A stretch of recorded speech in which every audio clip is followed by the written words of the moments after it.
তো হয়ে গেল মাধ্যমিক 2025 এর রেজাল্ট। তো তোমরা কিভাবে রেজাল্ট দেখবে? দেখো প্রথমে এই ওয়েবসাইটে যাবে result.wbbsc.data.com। এই ওয়েবসাইটে গেলে তোমাদের সামনে এরকম একটা পেজ ওপেন হলো। এখানে এই লিংকে তোমরা ক্লিক করবে। এই লিংকে ক্লিক করলে তোমাদের সামনে এই পেজটা ওপেন হচ্ছে। তারপর রেজাল্ট 2025 এখানে ক্লিক করবে। এখানে ক্লিক করার পর তোমাদের সামনে আরেকটি নতুন পেজ ওপেন হবে। দেখো সার্ভার ভীষণ স্লো, অনেকক্ষণ ধরে চেষ্টা করার পর কিন্তু এই সার্ভার খুলেছিল এবং রেজাল্ট দেখা যাচ্ছে। তো একটু অপেক্ষা করবে, তাহলে এখানে একটি নতুন পেজ ওপেন হয়ে গেছে। এখানে তোমরা দেখতে পাচ্ছ রোল নম্বর লেখার জায়গা রয়েছে, তারপর লেখা রয়েছে ডেট অফ বার্থ এবং তার সাথে ক্যাপচা কোড। তো এখানে রোল নম্বর তারপর ডেট অফ বার্থটা তোমরা দিয়ে দেবে, ডেট মান্থ এবং ইয়ার অনুযায়ী ডেট অফ বার্থটা তোমরা দিয়ে দেবে এবং তার সাথে ক্যাপচা কোডটা দিয়ে তারপর সাবমিট করবে।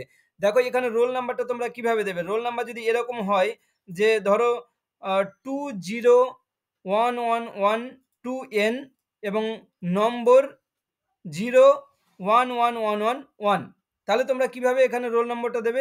এখানে রোল নম্বরের ঘরে একদম সরাসরি লিখবে 201112N 01111, এইভাবে লিখে দিবে।